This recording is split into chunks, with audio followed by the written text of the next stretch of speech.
Hi everyone, welcome back to another Call of Duty mobile video. We have some exciting new information about Season 6 and the upcoming 6th anniversary of Call of Duty Mobile. In this video, we'll go over the weapon balance changes that are expected to arrive and then talk about a brand new Battle Royale map that could be introduced as part of the anniversary celebration. Let's just start with the buffs and nerfs. In Season 6, the VMP is receiving a hipfire nerf specifically in multiplayer mode. The hipfire spread has been increased from 190, 70 to 240, 100, making it less accurate when firing from the hip. The USS-9 is receiving a slight nerf to its headshot damage. Previously, the weapon had a headshot multiplier of 1.5, but this has now been reduced to 1.4. The LW-3 Tundra sniper rifle is getting a slight nerf to the 28.2 Tiger Team barrel attachment. Specifically, the magazine size penalty is being increased from -1 to -2 rounds. This means that equipping the Tiger Team barrel will now reduce your mag size by 2 rounds instead of 1. The AS-VAL is receiving a buff to its range profile increased from 923 to 1125. Additionally, the Piranha foregrip attachment is getting a buff as well, now provides -4% horizontal recoil reduction. This will help reduce side-to-side recoil.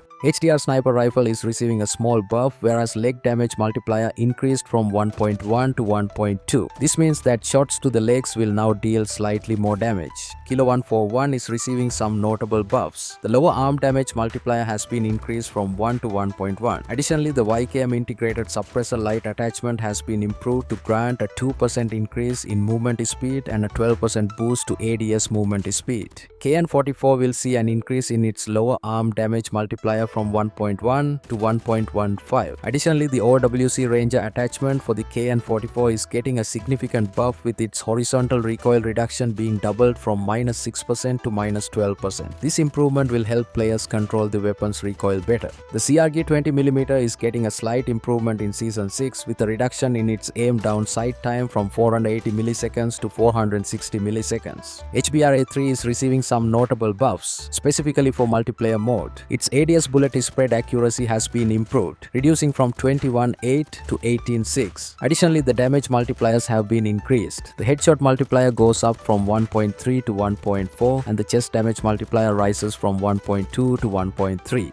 The Razorback is also getting a buff in Season 6 for multiplayer. Its ADS bullet spread accuracy is being improved from 2410 to 2010, meaning the weapon will be more accurate when aiming down sights. The Rytec AMR is receiving some significant buffs in Season 6. Its magazine size is being increased from 5 to 6 rounds. Additionally, the fire interval is being reduced from 500 milliseconds to 460 milliseconds, meaning the weapon will fire faster. The M4 LMG is getting a damage buff in Season 6, but this change applies only in Battle Royale mode. The damage profile is being increased from 32-23-19 to 32-26. The RPD will receive a slight increase in aim assist strength, but this adjustment is only for Battle Royale mode. This change should help players have better targeting and control when using the RPD in BR. The Vargoes will now have a movement speed increase from 6.01 meters per second to 6.24 meters per second. The M3 Ready Grip attachment has been improved by adding a 3% sprint speed buff. The M1930 Matson's horizontal recoil reduction has been enhanced, going from a -4.6% reduction to -7.6%. The No Stock attachment now provides a 6% boost to ADS movement speed, allowing for quicker aiming while moving. Lastly, the 7.62 at 54 LMR 60 round drums have had their damage range penalty reduced significantly from a 30% penalty down to just 10%, improving their effective damage range. The S36 has received several improvements in multiplayer mode. Its ADS bullet spread accuracy has been enhanced, improving from 20-10 to 18-6. The headshot multiplier has been increased from 1.2 to 1.3. Additionally, the stomach damage multiplier has been raised from 1.0 to 1.1, so shots to the stomach will now deal slightly more damage. The Bruen MK9 has been buffed with its lower arm damage multiplier increased from 1.0 to 1.1. Additionally, its reserve ammo capacity has been increased to be on par with other weapons. Operator skills, score streaks, perks and throwables adjustments are as follows. The Gravity Vortex gun's recharge speed has been reduced. Similarly, the TAC-5's recharge speed has also been slowed down, making health regeneration take more time. The IPS score streak now costs more, with its price increased from 1050 to 1150 points. Martyrdom perks detonation delay has been extended lowered from 1 second to 1.25 seconds, giving enemies a slightly longer window to react before it explodes. The Flak Jacket perk has been improved to provide greater resistance to explosive damage, increasing from a 35% reduction to a 45% reduction. On the other hand, the Demo Expert perk has been slightly nerfed, with its explosive damage buff lowered from 40% to 30%. The Cryo Bomb can now be destroyed by explosive damage, making it easier to counter. Lastly, the Quick Strike melee ability has received a significant damage boost, increasing from 35-70-105 to 35-140 to a 10, greatly enhancing its effectiveness in combat.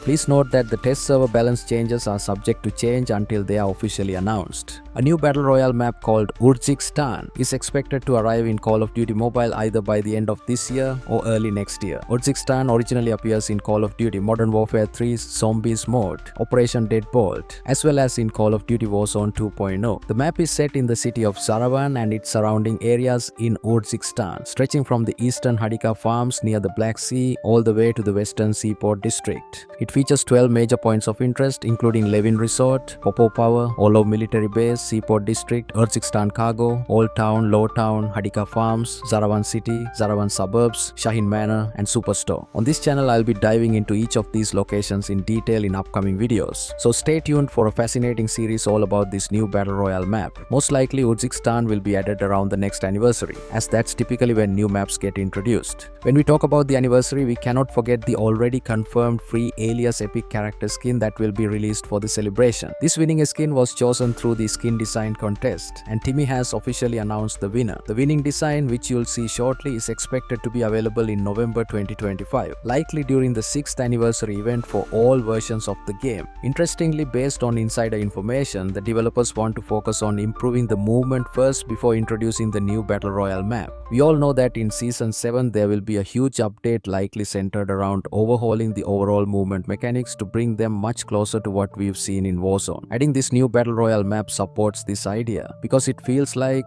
since Warzone Mobile didn't succeed, they are trying to make Call of Duty Mobile more like Warzone Mobile. I'm actually really happy about that decision, because let's be honest, there's no other multiplayer game that competes with Call of Duty Mobile right now. But when it comes to Battle Royale, there are other games that currently outperform it for various reasons. Now with these changes, Call of Duty Mobile will likely regain the #1 spot in Battle Royale as well. Just look at the gameplay from Warzone Mobile. The movement is so fluid, seamless, and realistic compared to what we have right now in Call of Duty Mobile. So after this huge update, the gameplay will definitely feel like that. Wrapping up with the final news for today, there is still no new information about the global and Garena test servers. Keep in mind, this test server is most likely focused on balance changes only, with no new content added. It will probably contain the same set of weapons you're seeing on the screen right now. But don't worry, as soon as we get any new updates, I'll be sure to let you know right away. And that's it for this video. If you enjoyed it or found it helpful, make sure to leave a like, subscribe, and click the bell icon so you don't miss any future updates. Also, don't forget to check out my other videos on the channel. I'll catch you all in the next one. Thanks for watching.